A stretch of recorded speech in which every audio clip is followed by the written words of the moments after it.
Okay. And then also, if everyone could make sure they're muted throughout, and then keep your cameras on or off, whatever is your preference. And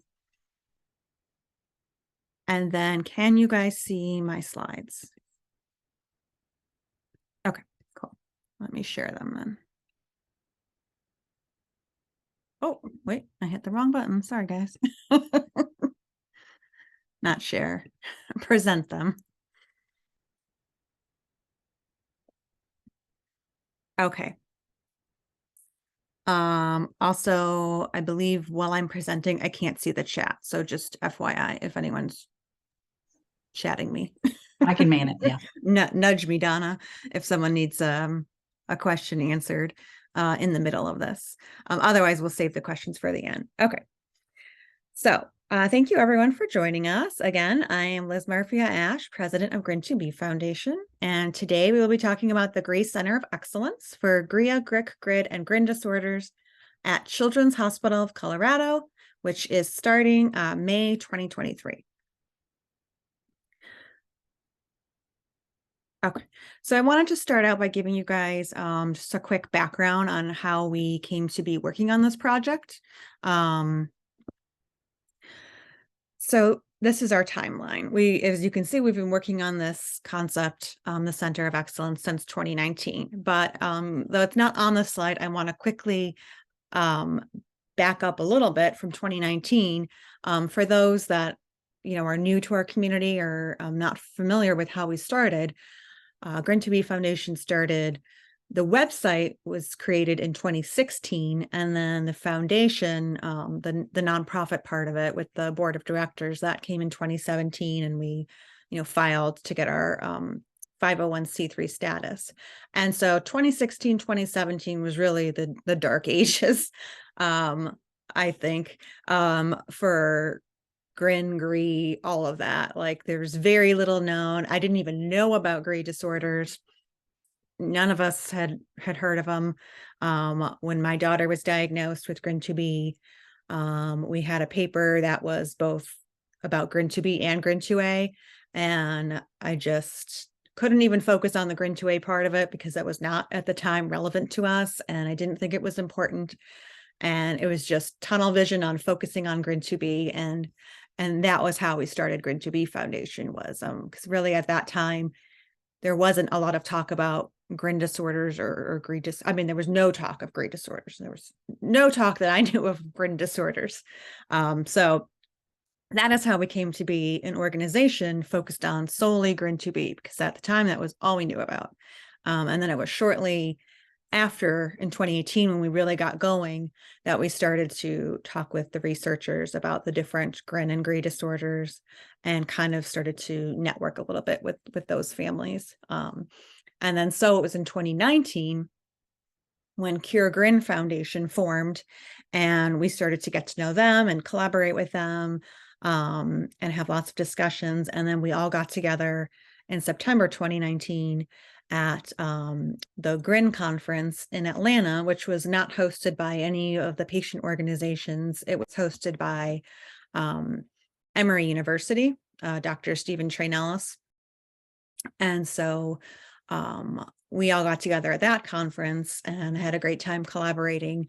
And then at that point, GRIN was in their early stages of starting, and we knew they were focusing really, really strongly on research.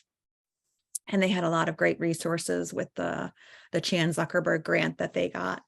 And so it kind of helped us focus our mission, and we kind of decided we wanted to, though we do still focus on research, and we will always continue to focus on research, specifically for GRIN2B, we decided to also focus on patient care. And that's when we got the idea to develop the Center of Excellence. And so we really spent 2020 and 2021. Obviously, we were slowed down a bit due to the pandemic, but we spent a lot of time during those 2 years really kind of getting to know the landscape of how different disorders run their clinics and their centers. And two that we talked extensively to were the International Foundation for CDKL5 Research, and then the Dupe 15Q Alliance. So we really learned about their centers and their clinics and how they're run.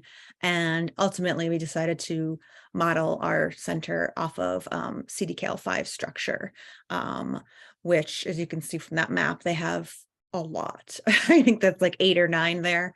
And their first one was also based in Colorado.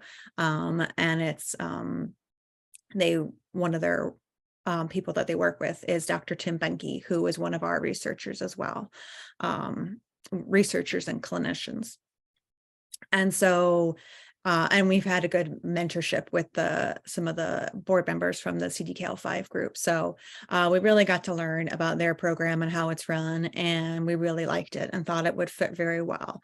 And so obviously by this time, we were well into collaborating with the GRIN and GRI community. And so we knew that the center, it wouldn't make sense for it to be just GRIN2B or just GRIN. So we knew it was going to need to be GRI.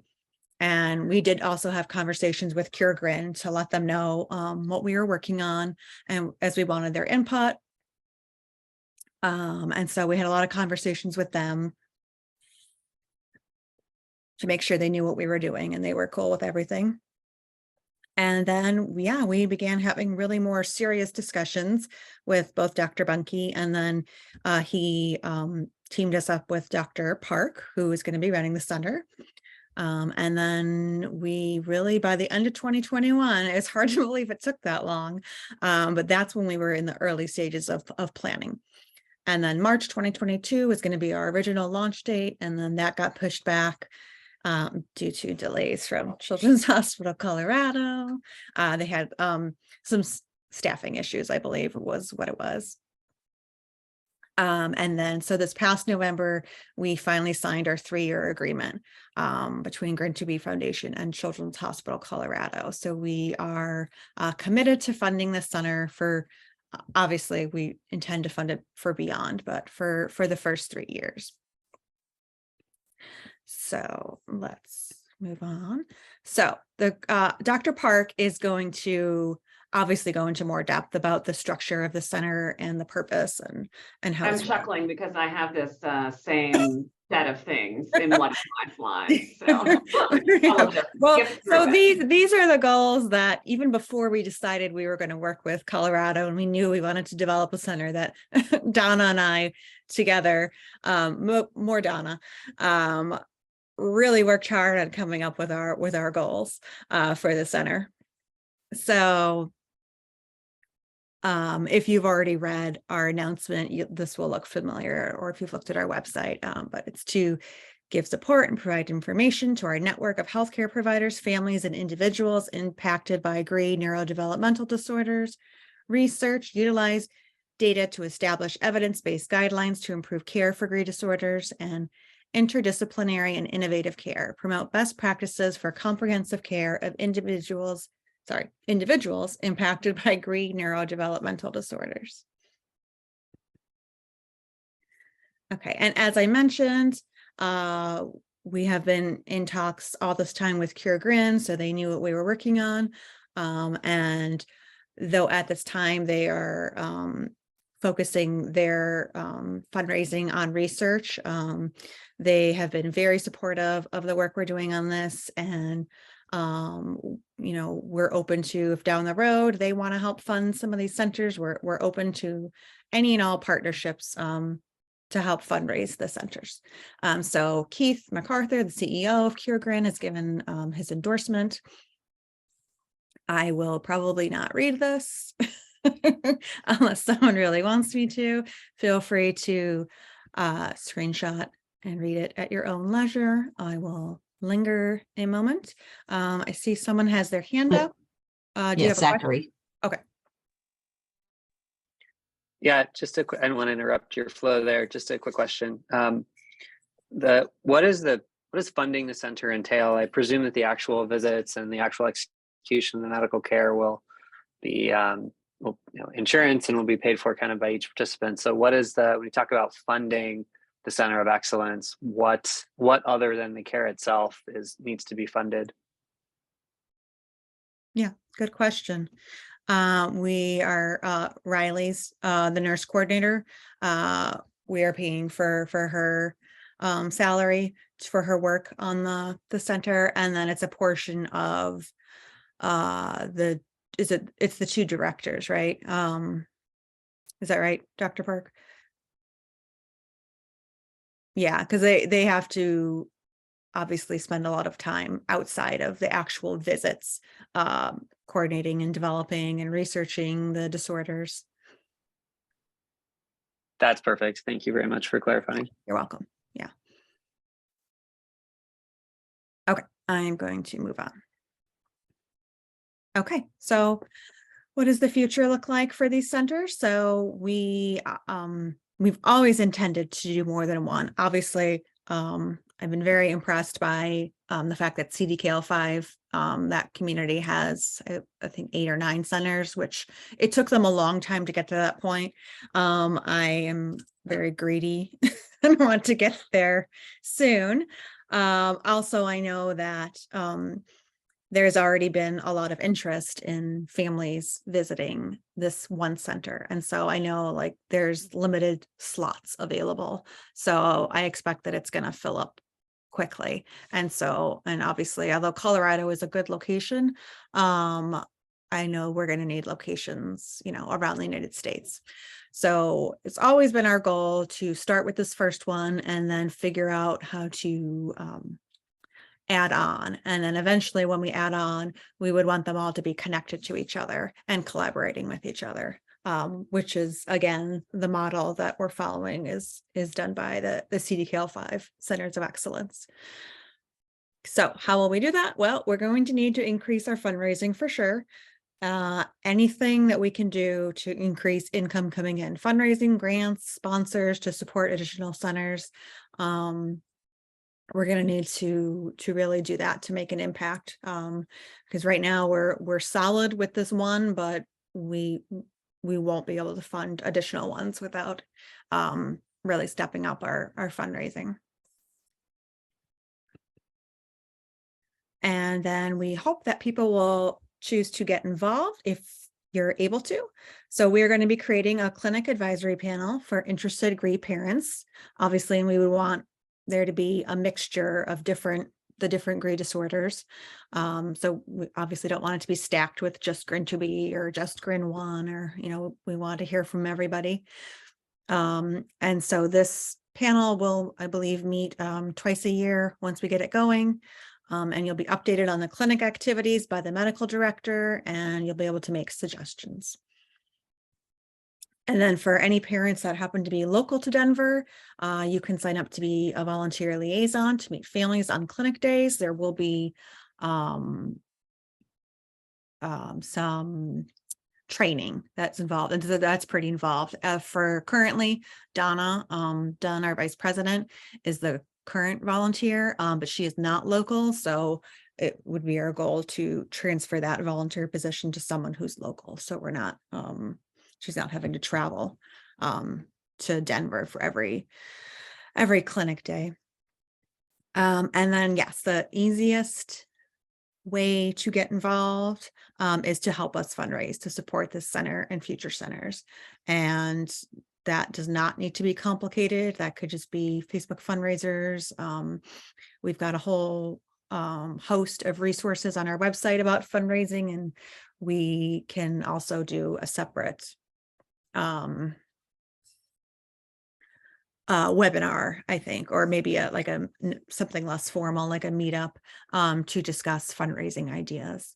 So look for that in the future. But if you have fundraising ideas, I did not think to put this on a slide, but you can email our fundraising chair, and that would be, maybe Donna, could you put this email in the chat? It's just fundraising@GRIN2B.com. Sorry, I'm very thirsty, guys. Okay. And then,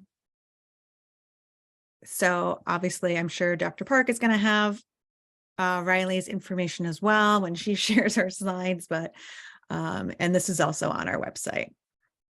But yes, contact Riley to make an appointment for the center. And then if you're interested in joining the clinic advisory panel, go ahead and give Donna an email. And then if you have any general questions about our partnership with the center, you can send those to Donna as well.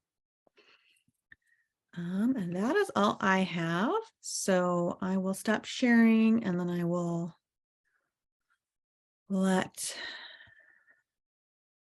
there we go. I will make you a co-host, Dr. Park.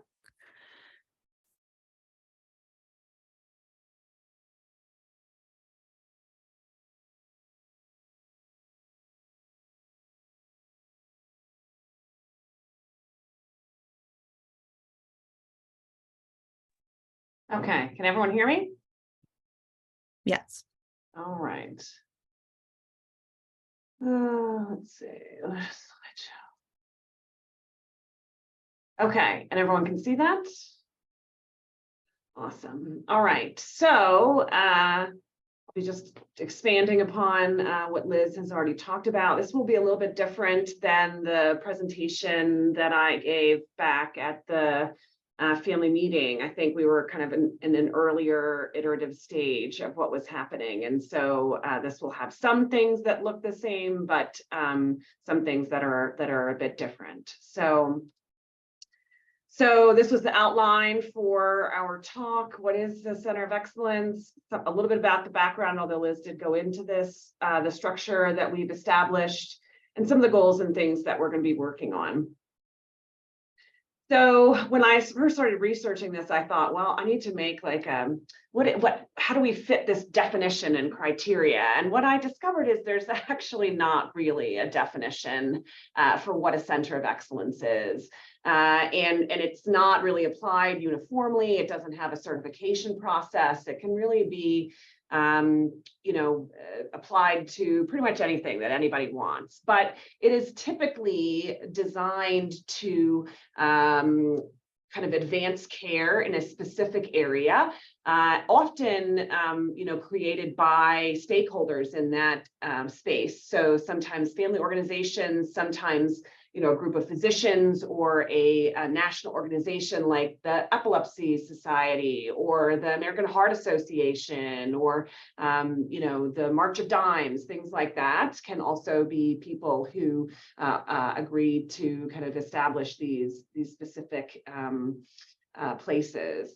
And usually the goal is to have a high concentration of experts and resources that is interdisciplinary and delivered comprehensively to improve care in that area.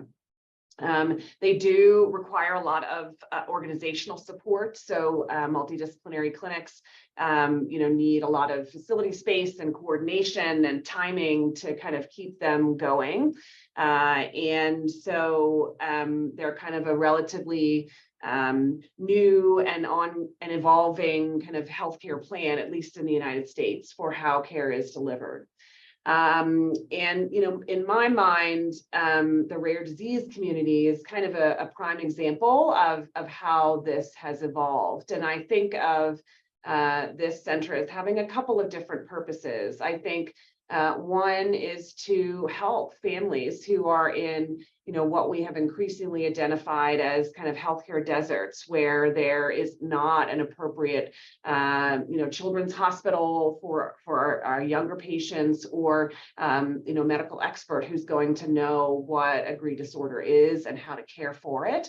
And so I think that's one avenue that we hope to help people with. But I think the second is to help us as physicians and scientists to take better care of patients with GRI disorders, which are relatively rare and scattered throughout both space, meaning different parts of the country and the world, as well as time. We have some patients who are, 2 months old, as well as patients who just got a diagnosis at 35 years old. And so they're going to be kind of dispersed, and we don't know a lot about what these diagnoses look like at each of those stages. And so part of this center is to help us to be able to characterize that and come up with ways to better care for people. And so I think it kind of has a dual role in those areas, especially in rare diseases. So as Liz said, this was kind of took a while to kind of come to fruition, but we're excited that it's set to go. Not only, she mentioned kind of some significant partnerships with CDKL5 and the Duke 15Q Alliance, but also we at Children's have a number of other multidisciplinary centers where we see patients with rare diagnoses.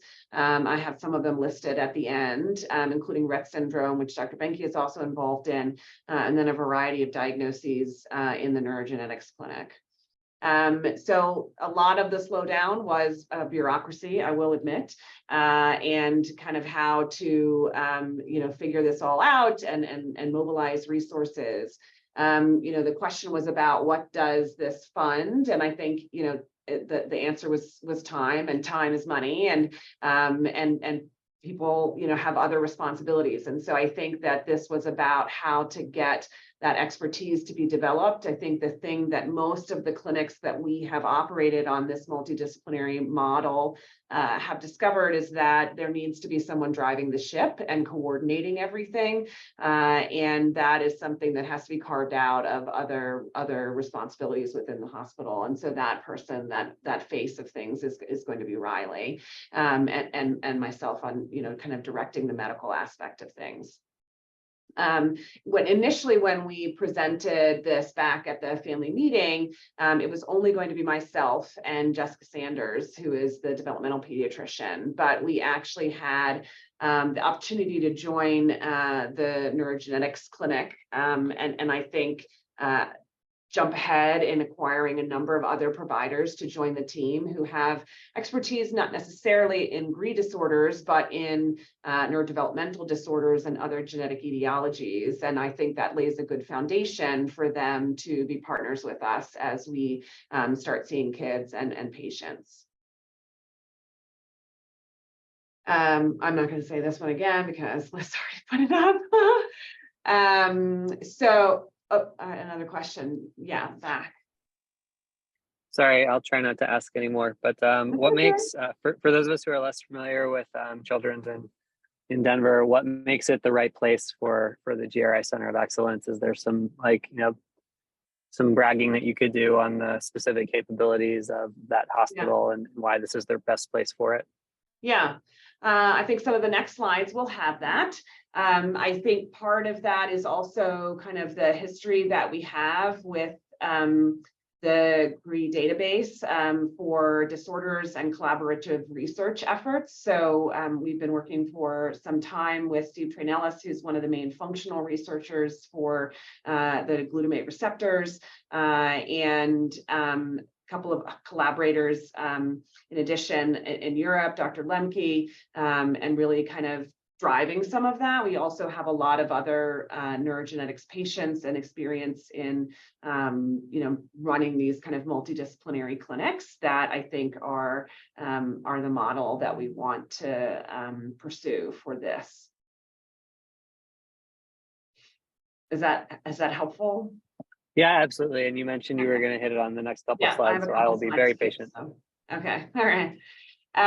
So our plan was to, as Liz mentioned, be inclusive of all the ionotropic glutamate receptor conditions. So that includes GRIAs, GRICs, GRIDs, GRINs.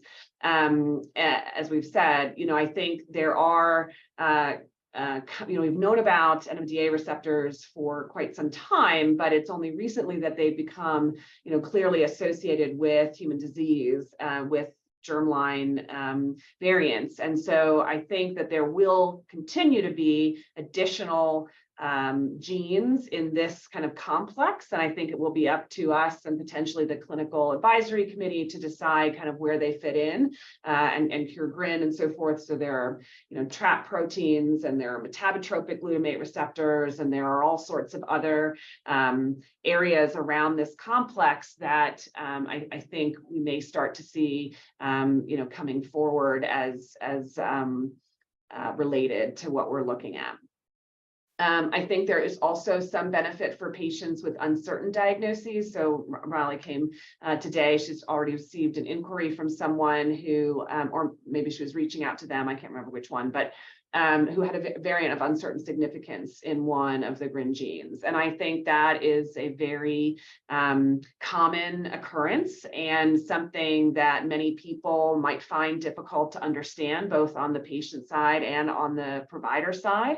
And I think that's where our collaborative effort can lead to some resolution of that and some better understanding of what those look like and whether they are contributing to a neurodevelopmental issues in someone, or whether, you know, they were kind of a red herring, and we can kind of send that family back to say, you know, you need to kind of continue doing some testing because we think this is not necessarily the answer for you. So I think those patients are welcome also as we continue to kind of learn, you know, the ins and outs of these genes.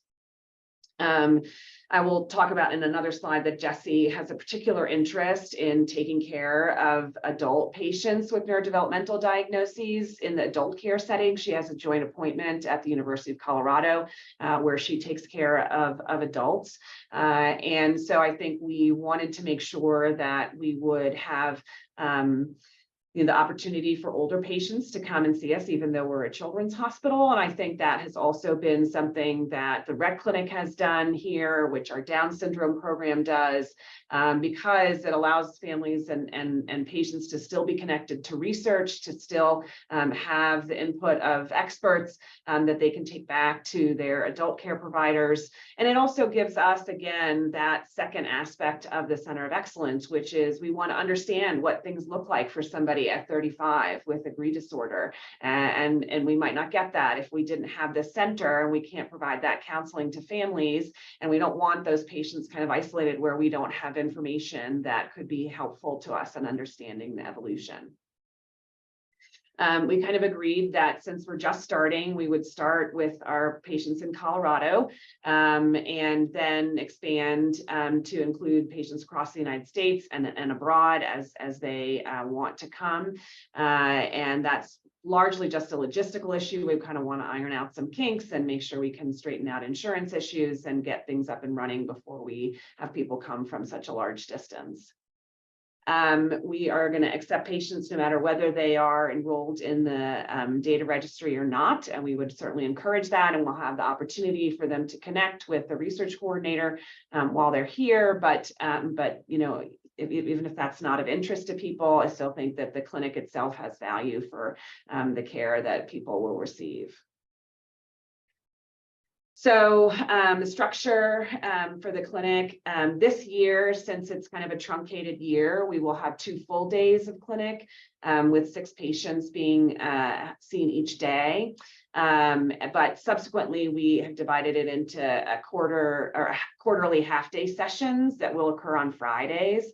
That's when the kind of parent clinic is operating. And I think that gives people just a bit more choice and flexibility in when they might be able to make it out. Some families may have neuropsychological testing beforehand on the day prior.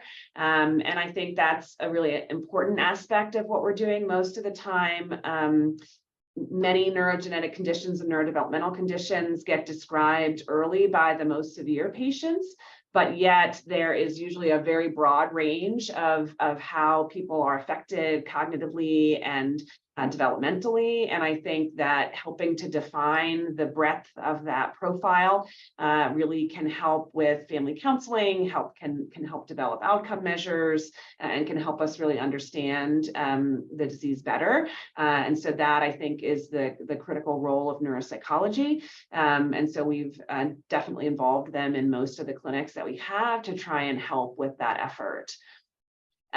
We also have, you know, I don't know how many other people are familiar with this kind of concept, but we have special care pediatricians. So this is a pediatrician that we have here who, kind of specializes in patients who have complex medical needs and chronic health conditions. A lot of overlap with the patients that we see in neurology, they just kind of have a different perspective than a general pediatrician who may see one patient in their practice who has these number of medical needs and may not have the expertise to help them. So they do a lot of care coordination between specialties and just are quite adept at dealing with patients who have a lot of needs. They also have a dietitian who's embedded in their clinic, and so that visit will encompass, also have that aspect to it.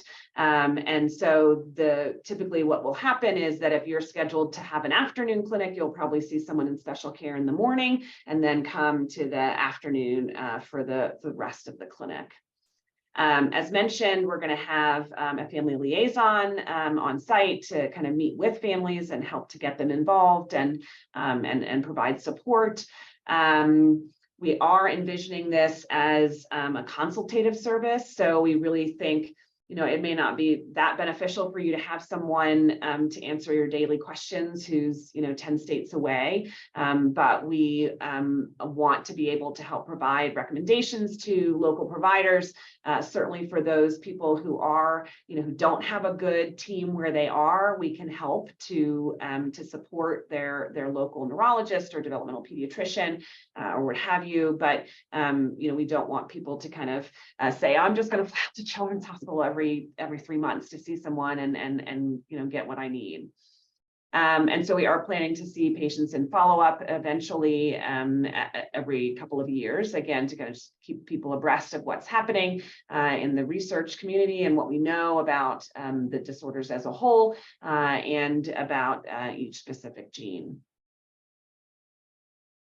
So I wanted to highlight a little bit about our MDC clinic. This is a complex that was built in the last couple of years. It is quite large and one of the largest MDC clinics around, according to the website that I looked at, our hospital's website. This is a picture in the beginning, in the top there, of the exam rooms, which are kind of large to allow for families and multiple providers to come inside. Lots of equipment since people might be there for the whole day, and just a little bit friendlier and kinder. There is a lounge and a space for our community partners, which are in our case GRIN2B, but for many of the other clinics that are there are other patient advocacy groups. There are some custom play areas. I've put the fish one here. There's also like a castle and a dragon or something. So that is really nice for kids to be able to, come out of the room if they're getting a little claustrophobic or having some troubles, and also gives us a way to assess them sometimes, just having them climb around and play, which is much better than having someone approach you with a reflex hammer, I think. The other thing is on our side for the providers, there are kind of some communal spaces where we typically have meetings ahead of time to discuss all of the people we will be seeing that day, and then to kind of continue to talk about what's been going on the rest of the day and answer questions to each other and collaborate, which I think helps to encourage the multidisciplinary nature of the visit. So these are some introductions. Obviously, this is me. I haven't had my staff photo updated since I cut my hair, but I have been at Children's for about 15 years and have a particular interest in neurogenetics, and I'm involved in the diagnostic clinic and a couple of other neurogenetic efforts at Children's, in addition to being the director of the Epilepsy Fellowship there.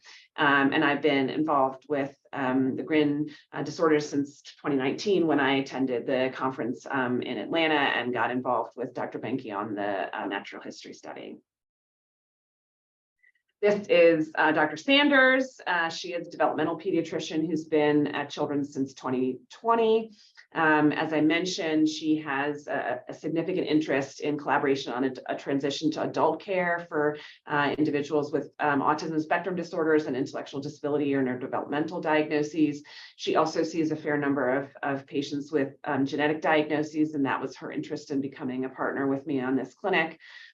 She is the Special Olympics coach, and part of the reason why we're starting in May is that she is currently on maternity leave. She is the new mom to Rebecca. I was going to put a picture of Rebecca, who's super cute, but I didn't get her permission ahead of time, so I just left it off, but she is super cute.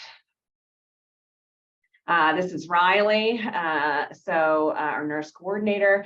She's been with us for a couple of years, but has some additional neurology experience at another hospital, and is also working in developmental pediatrics on other neurogenetic diagnoses. She is a Colorado native, which is, if you are from Colorado, a big deal to be able to say, you know, what hospital you were born at and prove that you've lived here your whole life. This is the rest of our team. Again, I mentioned that when I first gave this presentation at the last family meeting, it was only going to be the two of us. And I think part of us working with the other neurogenetics clinic is that we have access to a number of other excellent providers who have been involved with the development of this neurogenetics clinic over the last couple of years. So you may remember Jennifer, some people may remember Jennifer Sargent. She was the research coordinator for the GRI Natural History Study for several years. She has now moved up in the research hierarchy, so to speak, at Children's. And so she has been replaced by Hannah, who's going to be the research coordinator for us. And then the remaining people on here, several of them are docs who will be present at the visits. We have our special care docs, Dr. Malik and Dr. Santucci, rehabilitation medicine, Dr. Mann, our genetics colleague, Dr. Sines, who works with me in neurogenetics clinic, and also several of the other individual neurogenetic clinics as well. Our neuropsychologist, Dr. Miele, our genetic counselor, Katie Angioni. We also have a social worker who will be present for the visits. And then we have a variety of therapists, OT, PT, and speech therapists, as well as a family navigator who kind of helps to connect families with resources and help them navigate the healthcare system. We have had Dr. Sanner. She's, I think, kind of a sometimes attendee from psychiatry, who also helps with behavioral management. And then this was the picture that was taken when Donna came to see our facility and watch the clinic in action earlier in March. So, you know, how are we going to kind of develop this expertise? I think that's my role. So, as I said, many of the providers that are in this neurogenetics clinic, I've listed several of the diagnoses that they see, but you know, as we bring, and that list is kind of expanding. And so as we bring in new groups, we want to educate them on, you know, what is entailed with this diagnosis, you know, go over some of the relevant issues for each of those specialties to help them to kind of tailor, you know, their recommendations and, you know, their kind of understanding of how to approach those patients in clinic. And as I said, we talk about patients who are coming both beforehand in the medical director's meeting, as well as the day of the visit, to kind of help with making sure that everyone gets their needs met when they come.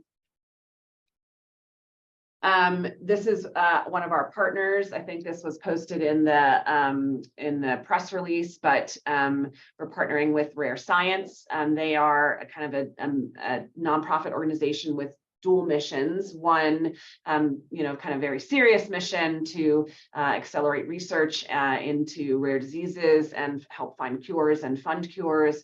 But on the other hand, in the meantime, also deliver kind of comfort and joy to patients in the form of these rare bears that are made just for them, according to their you know, unique interests and personalities and favorite colors, what have you. And so this person does not actually, this little child does not actually have a GRI disorder. I just thought she was super cute, and she was right in the center of the picture with a cute bear. So I just put her on there.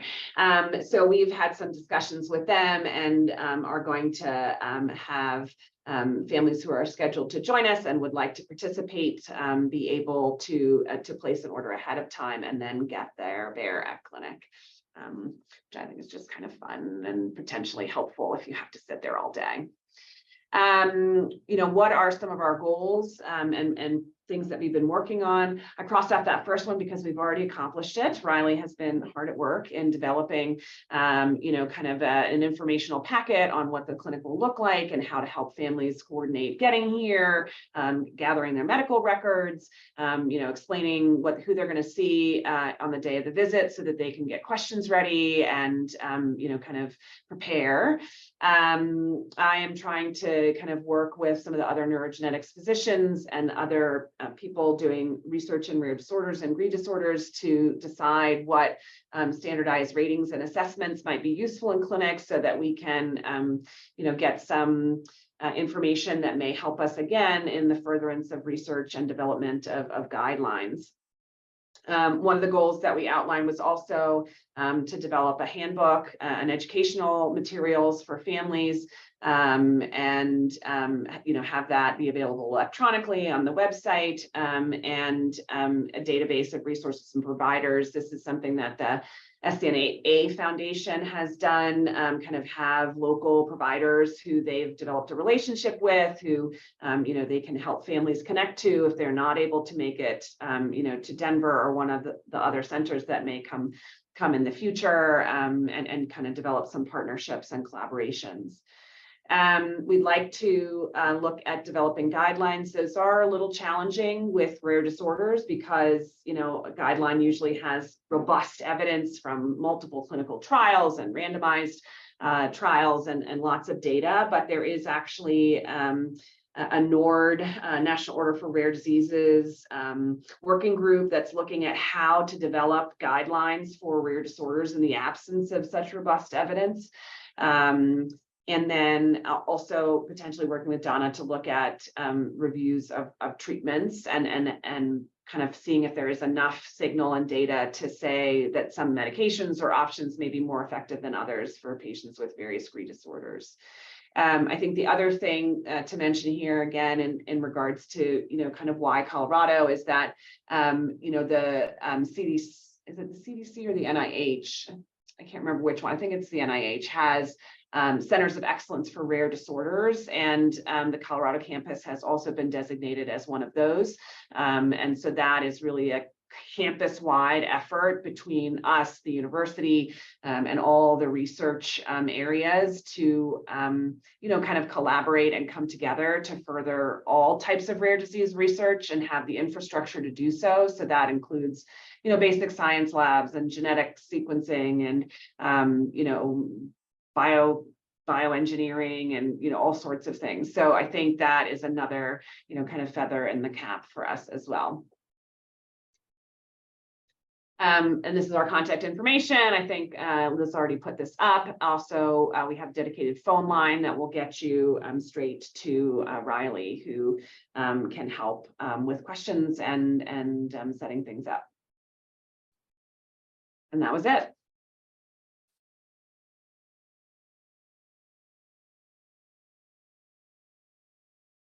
Thank you so much. That was great.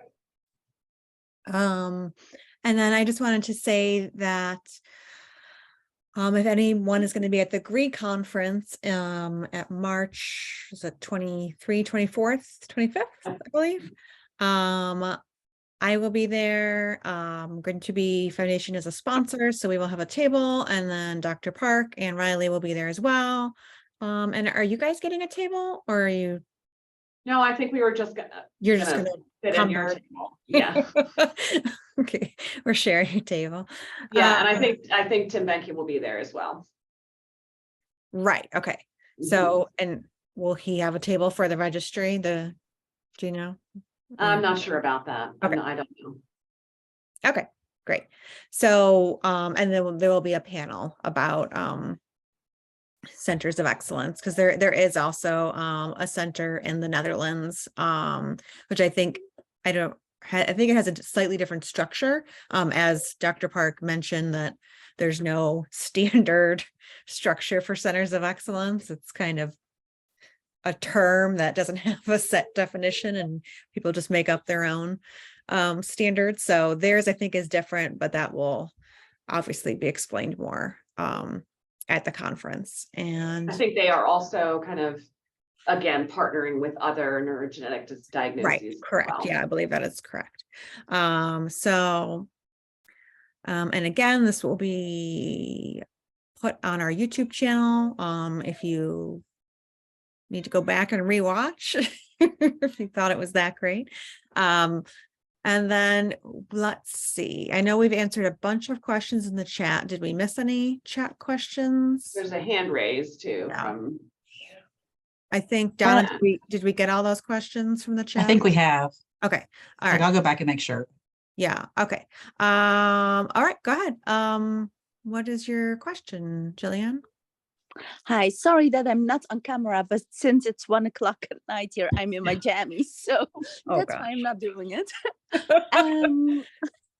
I wanted to ask if there is also going to be a collaboration with Spain, the Sant Joan de Dieu Hospital in Barcelona, where there's obviously also a hub of GRIN research, and where there are, among other things, working on the GRIN scale, for example, to basically chart GRIN disorders, severity, various symptoms, etc., etc. Yeah. So I'm aware of the GRIN scale, and I was going to kind of be in touch with them and look at whether that would be, a good measure to implement for here, or, there's actually a lot of research about, kind of standardized assessments because of the amount of variability we see kids who are, profoundly affected by neurodevelopmental disorders and may not have accurate representation of their abilities to kids who, can do more and need a different type of test and measure for them. And so how to kind of capture that breadth is very challenging, especially when we want it to be statistically valid. So I think, looking at some of the other research, the main project that I'm aware of is something called Inchstones. And so it may be that we end up using a combination of different assessments and measures based on, each child's abilities and age. So I think that's kind of where that is looking at. And then certainly I know they're doing a lot of research with serine and with other types of treatments. So we definitely are going to be collaborating with them and with Johannes Lemke in Germany as well, who is a big partner already. Mm-hmm. Well, if we can facilitate that in any way, I'm from the Netherlands. We actually met in Colorado, but I'm also one of the founding members of GRIN Europe. We've just changed our name. So if we can facilitate anything, just reach out to us. We'd be more than happy to help. Wonderful. Thank you. I appreciate that. Yeah, thank you. And I know that this group in Spain that's working on the GRIN scale, I know that they are looking for more funding to continue that project. And so we have been exploring with GRI Foundation if we're able to help fund some of that. But certainly whether we fund it or not, obviously we know that we want to make sure everyone's collaborating and in close contact. So, but yes, hopefully some of those people will be at the GRI conference and we'll be able to maybe have some conversations all together. Thanks. Yeah, you're welcome. Okay, I think Zachary, you had your hand raised. Yeah, my question just got answered in the chat in a very disappointing way. So I'm interested in some additional information on how the initial prioritization and how the many of us who are maybe interested in this will be able to take advantage of it. It sounds like for those of us that aren't in Colorado, it's kind of a wait and see, which is a disappointing answer.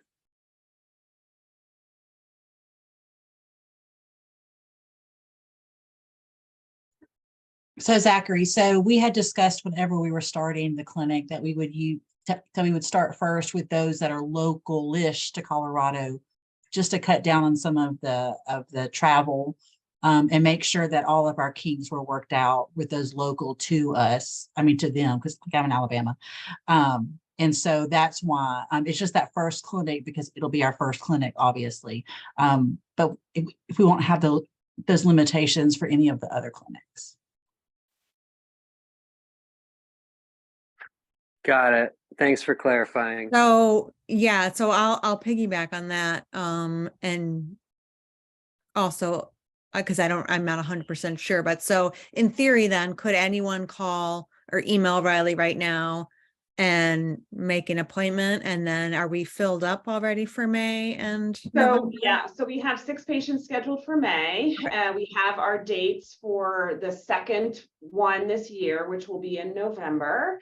And then I think we are almost settled on the dates for 2024, and looking at, kind of getting those finalized with the rest of the clinic, because everyone has to get their schedules all coordinated. It's quite far in advance. So we're kind of getting that ready. And then I think the big issue is really insurance, and at least for people in the United States. So there is a, kind of a department here that helps families to coordinate that. But what I don't want is someone to travel for quite some time and not have that worked out yet, and then end up with a giant bill and a trip that goes horribly awry, because I think that would not be what we want. And so really, I think it's working out, making sure that everybody is familiar with the clinic, and that it all gets, it all runs smoothly enough that we can have it be a good experience to have people come. And I think that's even more complicated when you get to international patients. I think that's why we staged it that way. Right. Okay, that makes sense. So you don't necessarily have to, move to Colorado. I don't want anyone to feel like, because again, like I said, the intention is to fund future clinics. So I don't think, unless you have a very dire situation going on, I think, like, I will not be taking my daughter to Colorado just because she's not a great traveler. But also I know that I am personally, I have a good team here that I'm okay. So I would say I don't want people to freak out. if you can't make it to Colorado, or don't feel like, I don't want everyone moving to Colorado unless you really already wanted to do that. Yeah. And I saw that there was already a conversation in the chat about telehealth, and that is also a complex situation. So currently, telehealth in the United States is organized such that the provider has to have a license in the state where the patient resides in order to be able to provide care to that patient. So that would entail someone having to have an active license in 50 states, which it contains its own set of fees and logistical challenges for each state. In addition, Kansas and a few other states have additional requirements. So Kansas requires that providers have additional malpractice insurance, for Kansas. And that makes it complicated. So, those restrictions were somewhat lifted during COVID, and people were able to access telehealth resources in a broader capacity. I'm not angry. It's my frustration with the American healthcare system. But I'm kind of getting to a point about centers of excellence, which is that, again, when we think about the consolidation of care within the United States to having these big hubs of large children's hospitals that are in certain areas, that kind of leaves big swaths of the country where people might not have access to health care for a rare condition. So actually the Rare Epilepsy Network has convened kind of a working group about centers of excellence across the country for a variety of other, epilepsy-related neurodevelopmental disorders, and is trying to kind of figure out how they're going to approach advocating for telehealth in those situations, so that perhaps telehealth could be, employed in these centers to kind of alleviate some of the burden on families for traveling these long distances, for having to bring their kids who have, limitations, and it's not great for them to travel, or it might, cause seizures, or, just be kind of a big hassle. And so, so I think they really want to figure out how to support centers of excellence that are more inclusive, using telehealth as an option for that. So the registry that was mentioned, is that registry only for your institution? No, it's for all patients with GRI disorders. So can my local institution input that information? So it's a parent-driven registry. So it's all parent-reported questions and information. So there's actually an email for that as well that Hannah monitors, which is it's a University of Colorado address. So Liz, I think it's GRIN Research at you're on mute. Yeah, I can find it and put it in the chat. Yeah. It should be listed on our website. Unless it's possible, I might still have Jennifer Sargent's email on there and I haven't updated it, but I shall find the correct email and put it in the chat. So is the I lost track of intention who is raised their hand first, so I just Oh. shout things out, I guess, or maybe Donna, if you want to call on people, I don't know. Yeah. Go Oh, ahead. someone had a question and then they went away. It was Oh, there, Lana. Lana, I'm sorry. You are, I believe, the next one in line, if you want to still ask your question.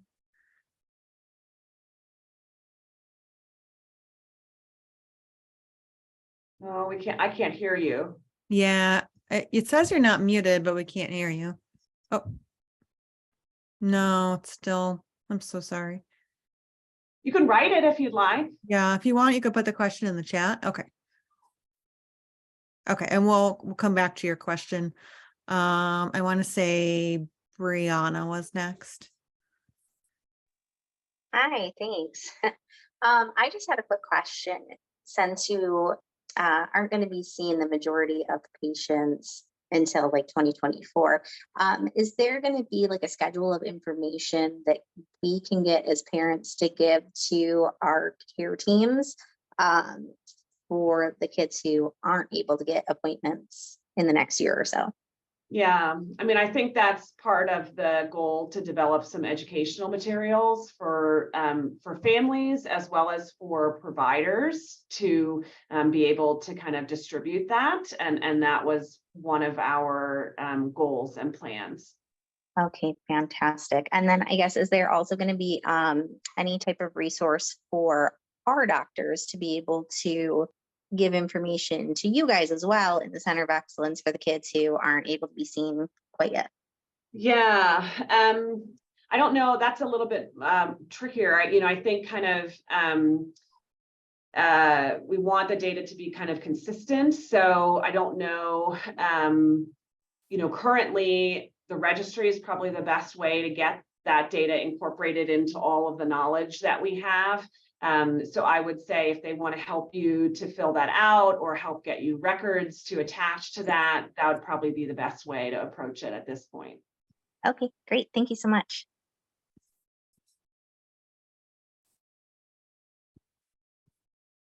Sorry, I'm still looking for the correct And I do email think for that the GRIN registry.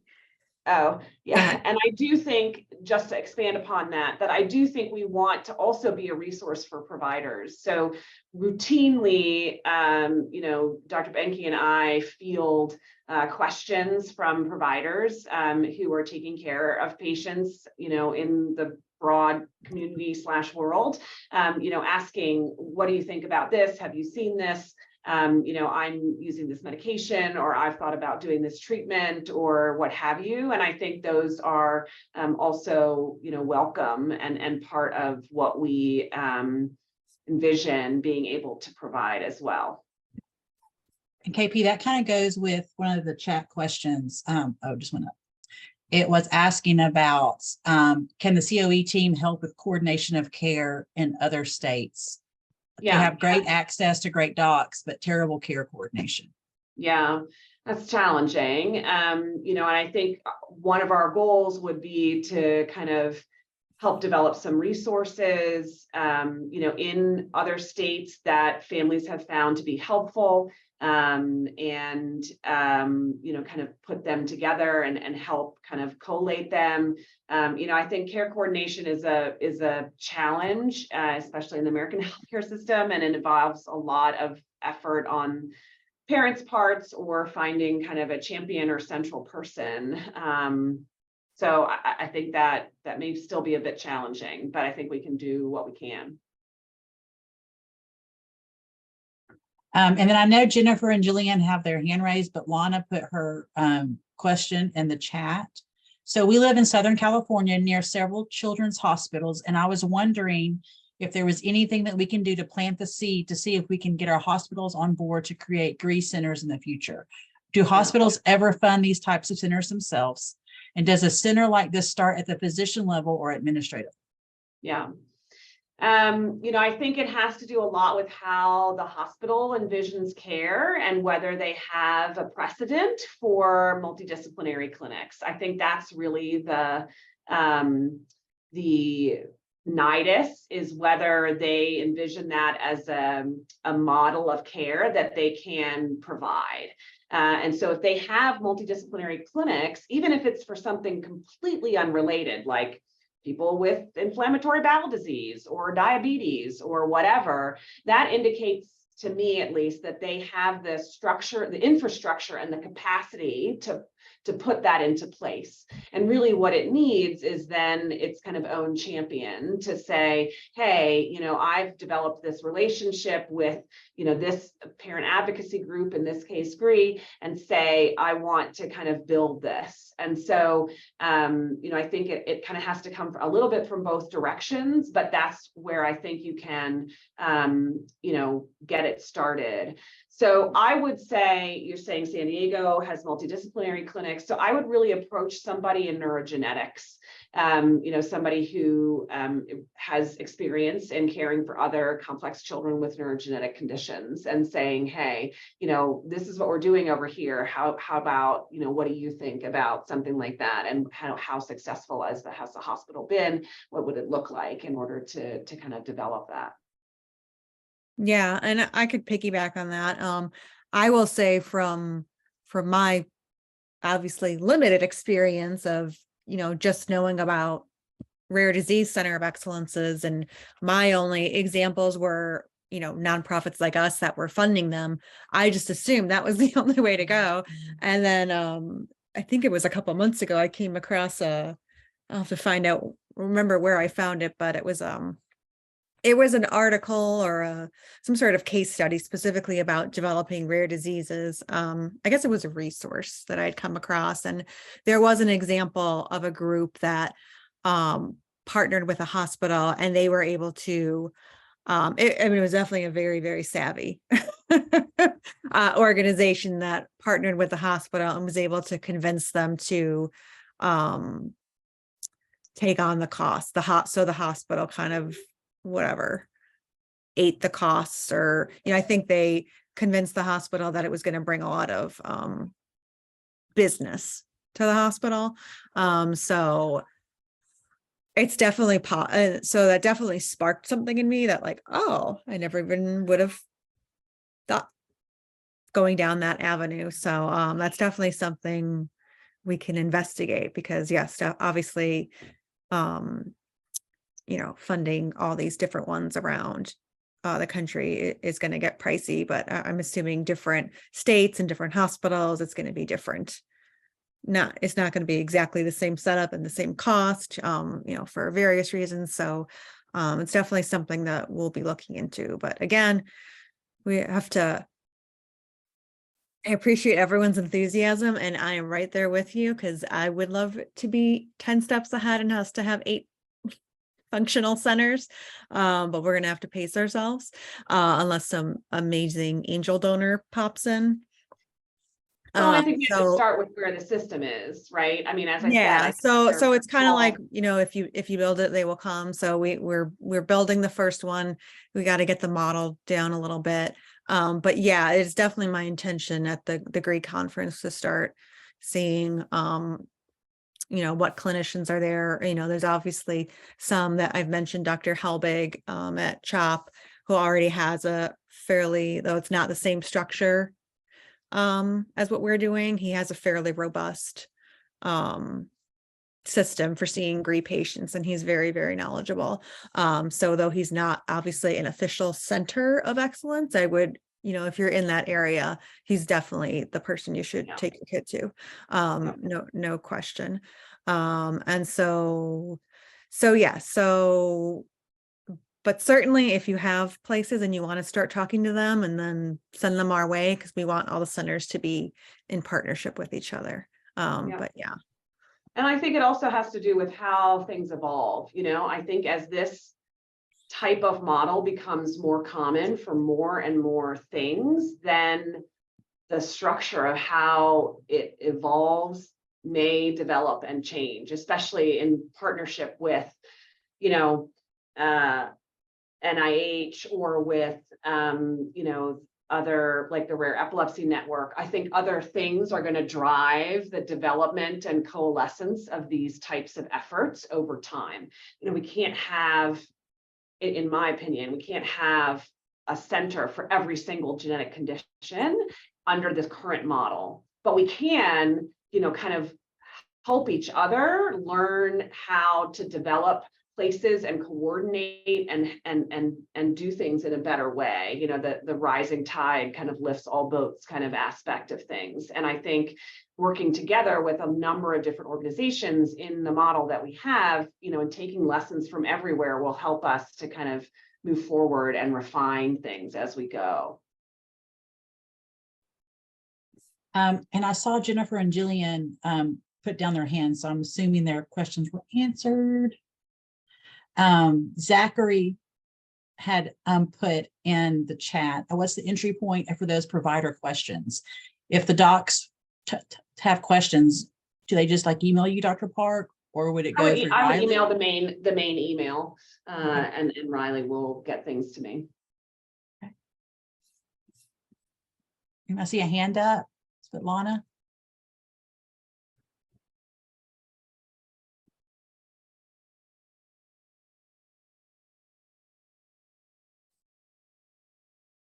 Thank you for your patience. Sorry, it took a while to get the button back on the phone. Technology. Technology, yes. So I guess my question is the GRIs, right? They're all so far the ones that are known, that have been highlighted. Are those receptors or those areas, are they, in one category? They're cousins of each other, or do they have any similarities in kind of producing similar symptoms? I guess one example, learning might be seizures, for example, right? Mm-hmm. So is that what is happening between all of them? I'm just wanting to understand. Yeah, I think they are kind of related. I consider them to be in the same family, because they all have to do with, how this excitatory neurotransmitter within the brain is regulated in this one specific way. And they're just kind of sub parts to that, based on, many different categorizations, you know, based on where they're expressed or based on how they combine with each other or based on their properties.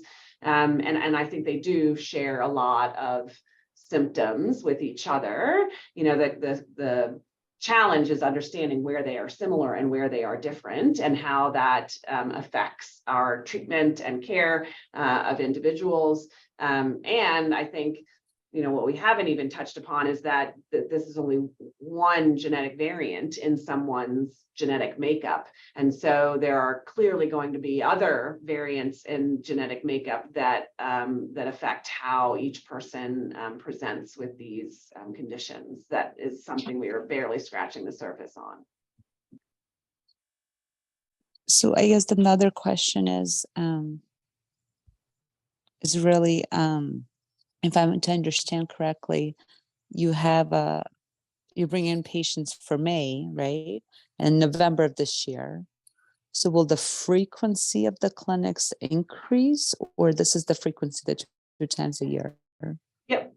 No, it's just twice for this year because Dr. Sanders is out until May. And so then we only had 5 months to get, you know, 4 clinics in. So the easiest way to do it was to put them all on one day in 2 days. But then after that, you know, we're going to have them more often. And I think we just want to kind of slowly ramp up and, you know, kind of get our feet under us and see how we do and iron out our kinks and get our, you know, referrals straightened out and get things running smoothly, and then, you know, see where we are and whether there's enough demand to increase, you know, our time. And, you know, if we get other centers up and running, then maybe we can, you know, have people see them and we don't have to have everything here. So I think it's kind of evolving, but this is where we decided to start and give people a bit more flexibility in when they can come. And so that hopefully the dates for 2024 will be out soon. So Zachary is requesting a courses in GRI 101, 201. So I think we're nominating UKP to start that. Well, I think they are doing something sort of along those lines at the GRI conference. So Sure. I know, Zachary, that you can't attend, but they'll have recordings afterwards. So yeah, I would definitely check out whether you're going or not going after the fact. Check out I think that's sessions from the GRI conference, or even go back our YouTube channel. We have, you know, not everything, but most of the sessions from our past conferences are on our YouTube page, or different webinars we've done. So we have a pretty robust library, as does Cure GRIN from their past conferences. So bite-sized and not technical enough. Oh boy. All right. Bite-sized, right? What's bite-sized? 40-minute webinar. No, I know, like you just lose the ability to, like, if you're going to take a class with a professor, you have the ability to ask questions, and on that one thing that you don't understand that the rest of the class understands, there's like a different it's a different dynamic if you're truly like taking a course and learning versus like kind of fire hose receiving information in a conference. And so I was hoping that there'd be a parent education portion of standing up this clinic, but maybe that's a future goal. I mean, that would require additional funding for sure. So that would be a down the road type goal. I mean, it's a great idea. We'll earmark it, but yeah, that's going to require like a grant or again, a serious increase in fundraising. Makes sense. Thanks. Yeah, you're welcome.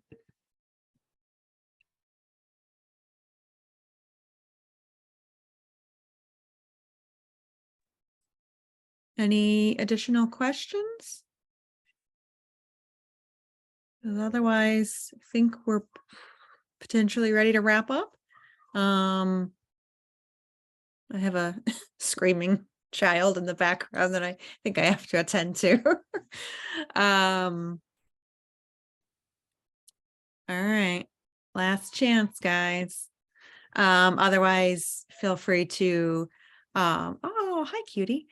Feel free to wait, who are we waving at? Where was the Oh, there was a little cutie on the screen. Oh, I You missed missed it. it, sorry.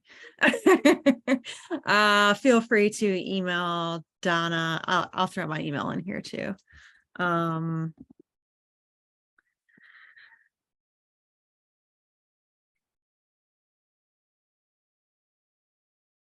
Yeah, feel free to email us and we can get questions answered after the fact. And again, if you need to refer to this, then we'll put the recording on the channel. I'm not sure. It might take like a week or so. That's not my department. That's our IT department, also known as my husband. That's what my better half does too, technical support. Yeah, he's the AV guy, AV, IT, all that stuff. All right, so thank you so much, everybody. Really great questions and great interest. Okay, bye, Thank you. everybody.